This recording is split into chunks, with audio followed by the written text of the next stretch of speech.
What do you say if we take a little break from all of those British lightings for a second? Because update 1.6 actually has many more things to offer besides those stinky British lightings at the moment. Let's simply wait and see what they do, or what they are going to do with those British lightings. In the meantime, ladies and gentlemen, let's say hello to the STB-1, tier 10 Japanese medium tank, because in this patch, in update 1.6, it was buffed once again. Because in the previous patch, or actually in our current patch, update 1.5.1, they decided to rework level 1 and STB-1. STB-1 finally received its long-awaited hydro-pneumatic suspension. Players have literally been asking for it for years. When STB-1 was introduced, many players wanted to know if it is ever going to receive the siege mode. When they introduced the Swedish tanks, Swedish tank destroyers with siege mode, they said, okay, now STB-1 needs the same siege mode, but Wargaming had other ideas. Seems like they knew exactly what they are waiting for, because over 2 years later, yes, it is ridiculous how fast time flies, it has been over 2 years since they introduced those Swedish top tier tank destroyers with the siege mode. Over 2 years, yeah.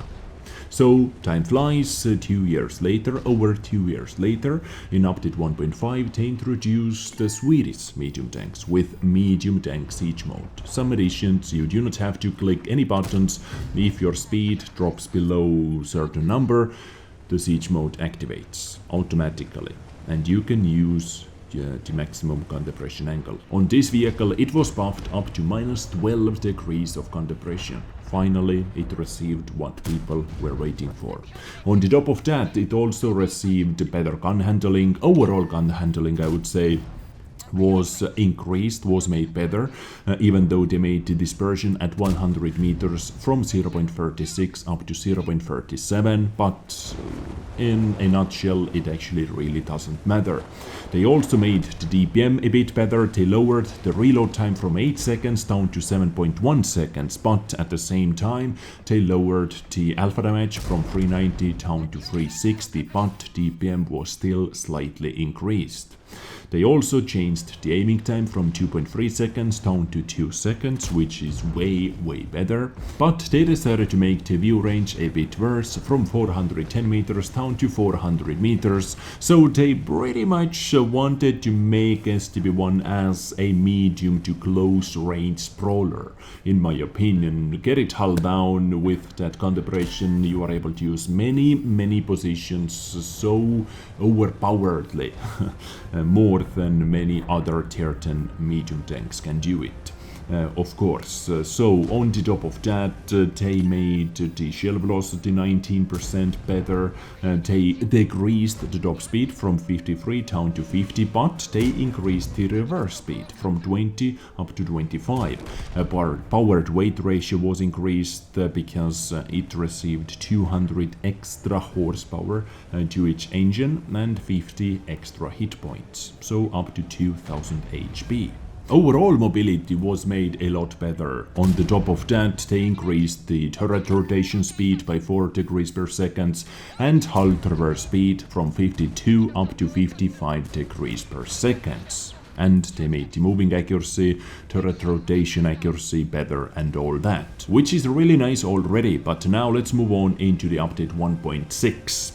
So they increased the hull rotation speed in the previous patch, but this time I think they thought, okay, it has to be a bit too good. I don't know why, I don't know how or where they are getting those numbers, but they decided to go back to the 52 degrees per second hull rotation speed, so watch out for that when it comes out in update 1.6. But at the same time they increased the turret rotation speed even more, so it was increased from 42 up to 46. Now they added extra 4 degrees per second, up to 50 degrees per second. And -12 degrees of gun depression was not enough. They decided to make it as good as possible. Now it has the best gun depression on any medium tank in this game, in tier 10 I mean, in higher tiers, because in lower tiers we actually have quite a few troll vehicles with minus 20 degrees of gun depression, for example. But now when the siege mode is active, and welcome to the test server by the way, now when the siege mode is active you get minus 14 degrees of gun depression. And yes, this guy is still not done yet.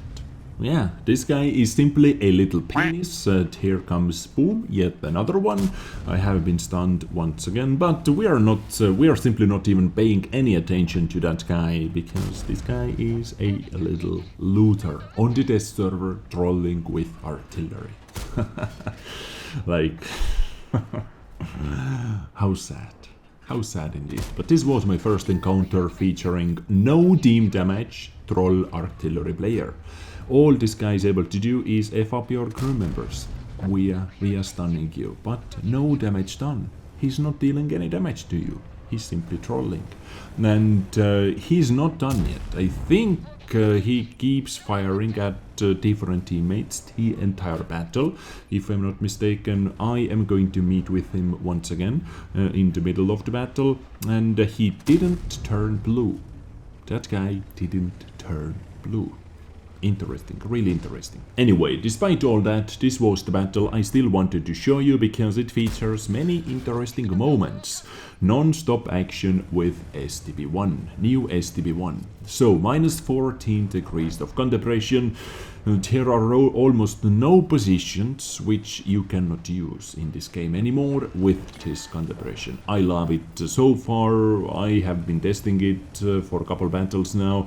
I think 5, 6, 7 battles, something like that. And so far I have to say I love it. And it also gets plus 21 degrees of gun elevation. What are you going to do with that type of gun elevation? This is some AAA gun elevation. Maybe if World of Warplanes and World of Tanks combine into one game, and World of Warships as well, one epic war game, then maybe it comes in handy. You never know. So at least this tank has it. This tank has it covered. But moving on with the battle, it has actually been neck to neck from the get-go. We are winning, yes, but only with 1 kill. And I have fired so many freaking blind shots. I have 15 AP rounds left, and I started with 32 AP rounds. So I have fired 17 shots in total and only 1,885 damage.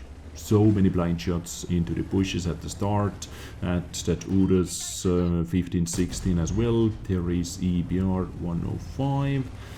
Okay, moving in. I can actually potentially one-shot that Progetto 65, or I can one-shot and ram-kill that Progetto 65, and hello tunnel vision. This guy seems like he was fully zoomed in, was aiming at our Type 5 Heavy. I think so at least, so I was able to do exactly what I planned to do. One-shot into the Progetto and ram-kill him to death.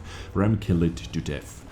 So EBR 105, I am just going to kill that guy, but there is our troll Arty once again. It kinda distracted me a bit, but well, what can you do? Next up, Grunvan is going to receive 1 friendly artillery fire, friendly stun. Yeah, what can we do, really? Gorilla 15 has been spotted, so switching to HE, obviously. And here, going to make a quick stop just to activate my siege mode. Minus 14 degrees is ready to go into the action.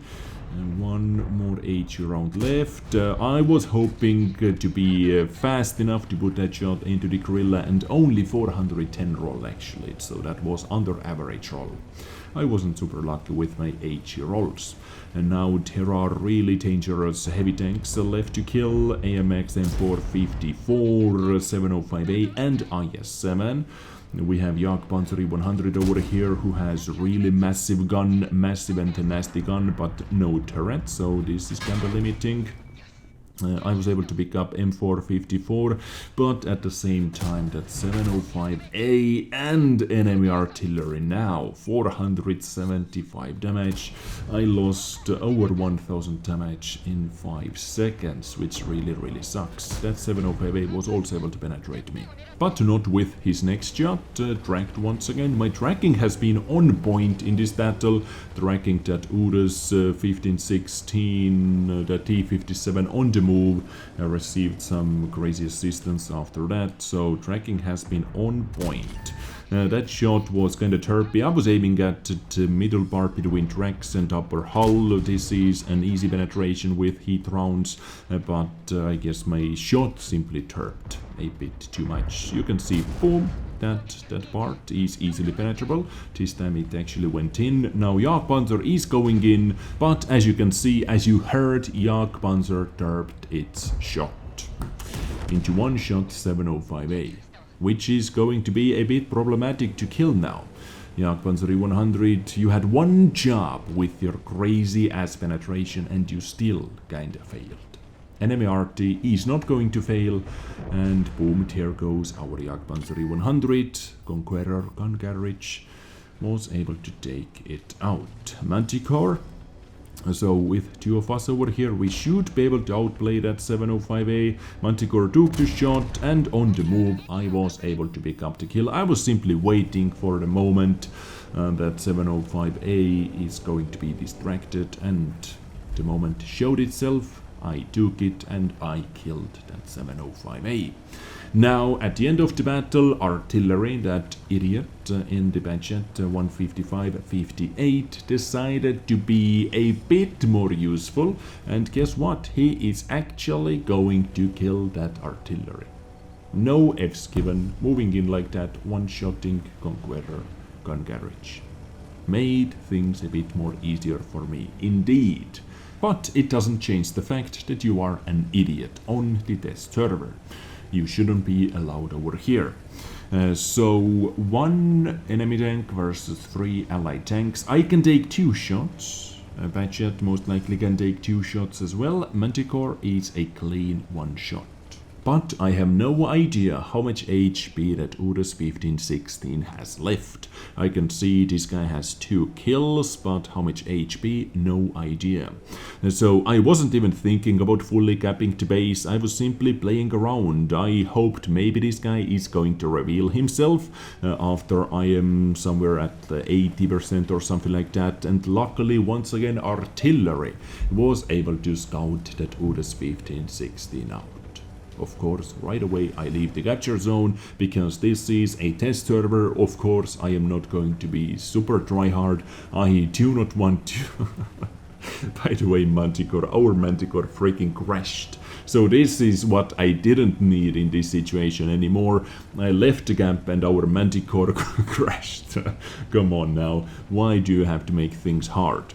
But artillery with some ramming was able to lower the HP down to a one-shot range. So now I simply have to make sure I am not going to miss my shot, because this guy has to hit 2 shots in a row, or maybe 1 shot, and has to put me on fire.